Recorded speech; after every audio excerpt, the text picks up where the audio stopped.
Es Radio.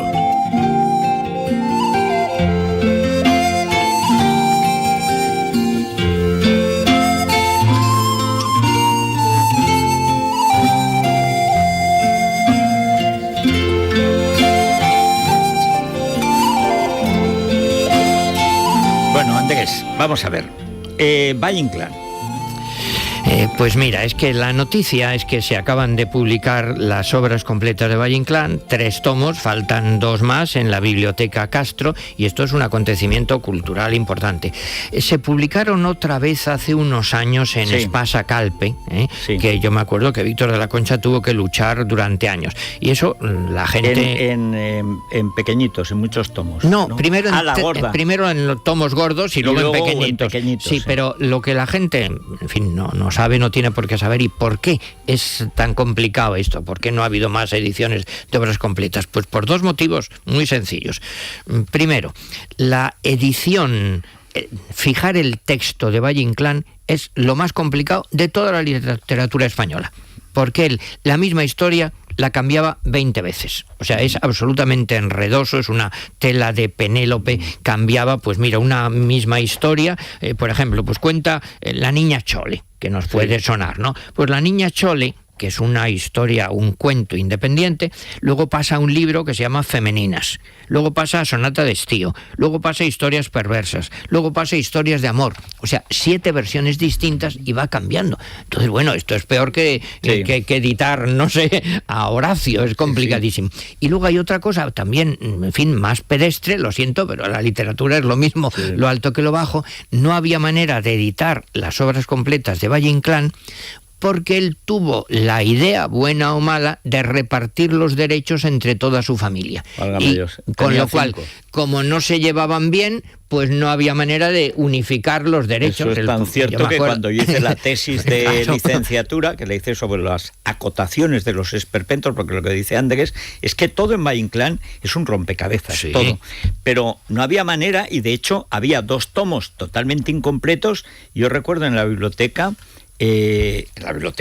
la del Consejo de Ciento, bueno, la clásica, la de Hospital, la biblioteca de Barcelona, la del Archivo de Aragón, la biblioteca de Barcelona, que ahí encontraba, pues por ejemplo, y metí en uno de los cuentos primeros que escribe, que es Babel, que es el cuento como de un loco que habla en Confucio, y no estaba en las obras completas, pero todo por estos problemas de titularidad, y luego también porque yo creo que los editores se dieron por vencidos. Sí, es que tampoco era muy comercial. Valle Inclán siempre se ha leído, pero no es Galdós, y entonces pues tampoco había mucho interés, y ha habido muchos años en que nunca ha habido ni aproximación siquiera a las obras completas. Muy complicado, y es que además, como él era tan enredador en cuanto al texto, que eso es maravilloso, una obsesión por el lenguaje tremenda.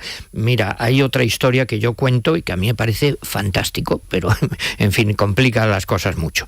Una señora argentina, Emma Susana Sperati Piñero, estudió los textos periodísticos primeros de Valle Inclán, que también es un lío del demonio, ¿no? La leí bueno, cuando hice mi tesis. Y ahí encontró una cosa que es bien curioso. Llega el personaje protagonista a México, Bradomín, ¿no? Sí. Y entonces ve a un personaje, digamos, más o menos mestizo, indio, como quieras llamarlo, y le aplica unas metáforas muy llamativas. Bueno, una cosa muy brillante. Pasan décadas, escribe El Ruedo Ibérico, y esa misma descripción la utiliza para la reina Isabel II. Dices, qué barbaridad, con cambio de sexo, de una... Bueno, como todos hacemos, que nos refriteamos, digamos, que tengo, pero él más, en el cajón tenía guardado... Como él escribe muy musicalmente, tendría una secuencia... Y se le aplica lo que le conviene. Además, al final, como escribe lo último, las últimas, baza de espadas y tal, es una cosa enloquecida. Bueno, y sin acabar, y distintas versiones. Sí. Bueno, esta edición, en primer lugar, digamos, esto son 3 tomos de Biblioteca Castro, de unas 900 páginas cada uno. Con esto está la prosa narrativa completa, ¿no? Y esta edición se han hecho cargo, pues, el grupo de investigación sobre Valle Inclán que hay en la Universidad de Santiago de Compostela, que son un grupo de profesores que son los que ahora están más al día y que además disponen de un archivo Valle Inclán que la familia ha ido dando, muy muy completo, donde hay anotaciones manuscritas, hay las pruebas que él corregía, hay 20.000 cosas que anuncian aquí también que lo van a poner a disposición de todo el mundo, que lo está digitalizando, pero que eso es un archivo tremendo. Bueno, y aparte de eso, ya decimos, pero Valle Inclán es tan importante o no, ¿por qué? En primer lugar, Valle Inclán es un personaje fantástico, con todas las anécdotas del mundo posibles, ¿no? Y yo ahí siempre recomiendo la biografía de Ramón Gómez de la Serna, publicada en Austral, uno de los libros más divertidos que yo he leído. ¿Que es mentira todo? Pues puede ser. Bueno, pero es una mentira que el propio Ramón cuenta, que eran mentiras que aceptaba a cambio de un duro Valle Inclán. Iba un tío que se le ocurría, decía, vamos a ver, don Ramón, estaba el tío, vamos a suponer, Café Gijón, otro café. Y entonces iba un tío y dice, don Ramón, va usted por la selva y le aparece un león. Y entonces lo va a coger. Y entonces usted se arranca el brazo y se lo echa al león para conseguir subirse por la palmera más próxima. Y el que ceceaba decía, merece ser mío. Y entonces lo aceptaba y lo publicaba, cosas de don Ramón. Claro. Y entonces pasaban, dice, eso es anécdota. Pues algunas tenían una base real y otras ninguna. Simplemente que le parecían buenas para su biografía. Pero no es solo que sea inverosímil, sino que esa historia, yo creo que esa historia conviene reflexionar un momento. Vamos a ver, él pierde el brazo, no totalmente, pero pierde el brazo, en parte, pues por una historia muy lamentable, que es una pelea de café. Le dan un bastonazo. Entonces, él usaba gemelos, el gemelo se le incrusta en la carne y a consecuencia de esto viene una infección, claro, el gemelo era rumbroso y se infecta. Y tiene que cortárselo. Bueno, ahí... esto es una historia triste y lamentable. Bueno, sobre esto monta un edificio artístico maravilloso. Desde que le decían, ¿quiere usted una transfusión de sangre de este amigo suyo? Dice, ese no, que ese escribe muy mal y entonces se me van a pegar las malas rimas. Bueno, pero es que además cuenta la historia del león, pero cuenta otras 1000 historias a la vez. Por ejemplo, que él va a encontrarse con una vieja amada en el Pazo donde está, es decir, la historia de la sonata de otoño, como si él fuera Bradomín. Lo escuchamos un momento. Recordaba vagamente el palacio de Brandeso, donde había estado de niño con mi madre, y su antiguo jardín, y su laberinto que me asustaba y me atraía. Al cabo de los años volvía llamado por aquella niña con quien había jugado tantas veces en el viejo jardín. La vieja historia de amor. Bueno, pero esto es modernismo, la primera etapa, naturalmente, musicalidad, es literatura sobre literatura, pero a partir de ahí, pues la broma, él cuenta también que es que fue a ver a su vieja amada y al llegar ella ya está mayor, está delicada, se abraza a ella, se abraza muy bien, pero ella no se suelta y él intenta soltarse y no, hace un amago y finalmente la única solución que tiene pues es dejarle el brazo y salir corriendo. Entonces hemos pasado del modernismo al esperpento, a la broma. Ahora, también esto tiene otra historia preciosa, que es que subió a lo alto de una torre y entonces se puso en una noche de luna a declamar una cosa. Y entonces alargó el brazo y llegó un cuervo, ¡rac!, y le comió el brazo. Claro, que en realidad eso es The Raven, Nevermore, es Alan Poe. Claro, el problema es que todas estas anécdotas tan brillantes, tan llamativas, tan divertidas, contribuyen un poco a oscurecer al personaje, porque él mismo se inventó un personaje. Sí, y el personaje no siempre era simpático y además no siempre dejaba ver la obra. Claro, que pero es un problema que hay que de distinguir. Los personajes. Pero mira, yo he conocido a 2 personas que fueron amigos de Valle Inclán. Bastante amigos. Uno, a Luis Calvo, un personaje fantástico, fue director de ABC. Uno de los mejores conocedores del español que ha habido. Claro, la un sección personaje que tenía estupendo. De ABC era maravillosa. Bueno, entonces, él y también Domingo García Sabel, que fue el médico que le atendió a Valle Inclán en su última enfermedad, era un médico joven, los dos insistían muchísimo me lo decían, que esa visión esperpéntica de Valle Inclán, que eso es un poco cuento que él hizo, que él era educado, razonable, suave, agradable. Ahora, que cuando se ponía feroz con un enemigo, como Fernando Fernán Gómez, digámoslo así, era capaz de decir burradas y de inventarse historias. Mira, García Sabel me contó otra historia que es tremenda, pero con toda seriedad. Sabes que al final estaba muy enfermo Valle Inclán de una, digamos, una especie de tumor, cáncer de vías urinarias, digámoslo así. Y una de las cosas que le habían prohibido absolutamente era el marisco. Estaba en un sanatorio en Santiago de Compostela, allí en su cama, el pobre hombre, y no podía comer marisco en absoluto. Y García Sabel, que era un joven médico, pues que lo cuidaba con todo respeto, claro, y emoción, pues entra un día y un olor tremendo a marisco. Dice, pero don Ramón, ¿qué es esto? Pero como, no, nada, bueno, pero sí que yo huelo aquí. No, mire usted. Entonces mira debajo de la cama y encuentra un plato tremendo de marisco, de estos mariscos que, en fin, que de percebes, o nécoras, no, percebes, más bien percebes, ¿no? Y dice, pero don Ramón, pero estos percebes, dice, habrán nacido aquí con la humedad que hace. Bueno, es decir, y también él me contó otra historia fantástica. No, esta me la contó, fíjate, Gonzalo Torrente Ballester, pero yo no sé si es verdad o no, que cuando don Ramón del Valle Inclán estuvo un tiempo en Roma al final de su vida dirigiendo la Academia Española, bueno, que le quitó una novia a Mussolini. Eso sí que no me lo puedo creer, ni aunque lo cuente, no ya Torrente, ni Torrente. Cervantes. Bueno, ahora él salió fascinado por Mussolini. Él presidía la Asociación de Amigos de la Unión Soviética y además era fascinado por Mussolini. Decía, es como el ejército de no sé qué y las florecillas de San Francisco de Asís. Cuando volvía de Roma, le hacen una pregunta, ¿y qué le ha parecido el fascismo? Magnífico. Es una mezcla entre el ejército espartano y las florecillas de San Francisco de Asís. Como le había fascinado estéticamente en otro momento de su vida el carlismo, como le había fascinado el comunismo, el ruso, claro, y Bakunin. En fin, no era un personaje de unas ideas muy sistemáticas, pero era un artista extraordinario. Entonces no hay que quedarse en las anécdotas, conviene leer la obra. Y en la obra hay que recordar pues que tiene dos etapas claramente. Por una, el modernismo, que es lo que acabamos de escuchar, en fin, la sonata de otoño, que es lo que le recomendamos a todo el mundo que lo lea en Austral. Es la prosa más musical española del siglo XX. O sea, una verdadera hermosura, pero que en realidad es como Rubén Darío, es esteticismo, es una depuración de la belleza.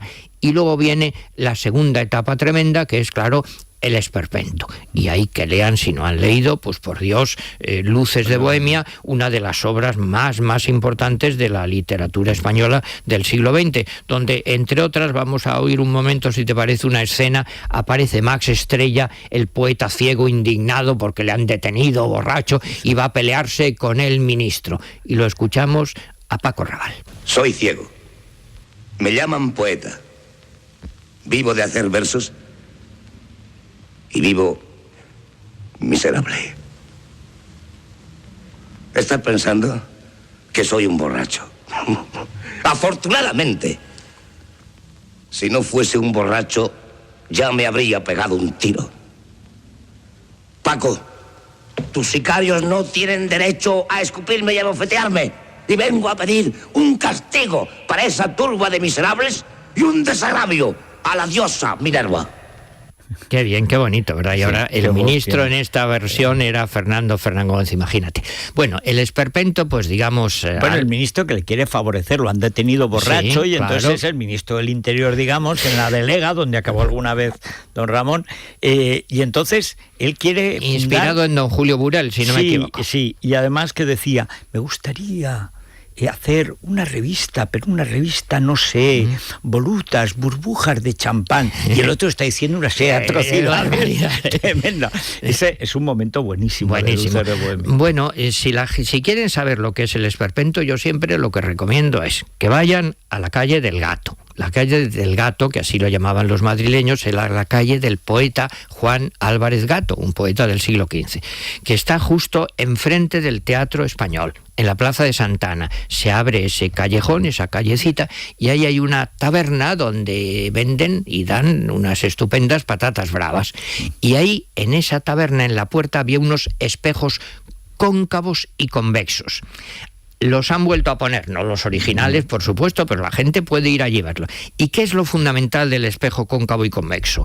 Que tú te miras en él, como hay en los parques de atracciones, también en el Tibidabo, por ejemplo, había en sitios así, bueno, en las ferias, es que tú ves un monstruo enormemente gordo, o al revés, delgadísimo, pero lo tremendo es que eres tú, te reconoces. Porque claro, yo siempre digo, más, en fin, perdonen la broma fácil, que a mí ver un monstruo más en la vida, pues me da igual, porque hay tantos que no tienen interés. Pero un monstruo que soy yo, claro, eso ya me llama más la atención. Es decir, que la estética es de la caricatura. ¿Caricatura qué quiere decir?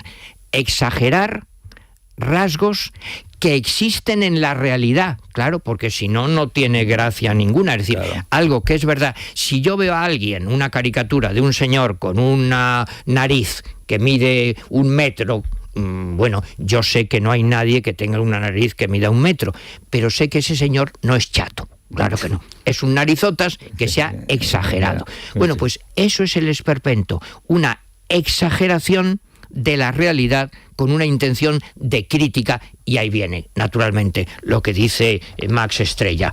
El esperpentismo lo ha inventado Goya. Los héroes clásicos han ido a pasearse por el callejón del gato. Y dice, estás completamente curda. Los héroes clásicos reflejados en los espejos cóncavos dan el esperpento, el sentido trágico de la vida española. Sí, España es una caricatura de la civilización europea. Para reflejarla estéticamente habrá que utilizar un estilo que sea una caricatura. Entonces, naturalmente, eso lo emparenta con Goya, con Solana, con Buñuel, con algo pues muy, muy español, con ese humor negro, con esa risa trágica.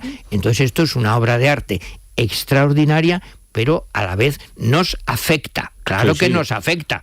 Bueno, hay una de las cosas trágicas, porque él coqueteó mucho con el terrorismo, como todo el 98, como Baroja, como Azorín, y cuando hace el mayor elogio que se ha hecho en la literatura española del terrorismo, no lo han hecho Sastre ni los amigos de la ETA ni Bergamín, lo hace Valle Inclán en El preso catalán, cuando dice que todos los días muere, dice, hoy es la única alegría que me da ver en Barcelona, hay días que muere un patrón, a veces 2, cada día 1, dice, bueno, eso es una cosa fantástica, a veces un día destripan y mueren todos, bueno, pero de una manera.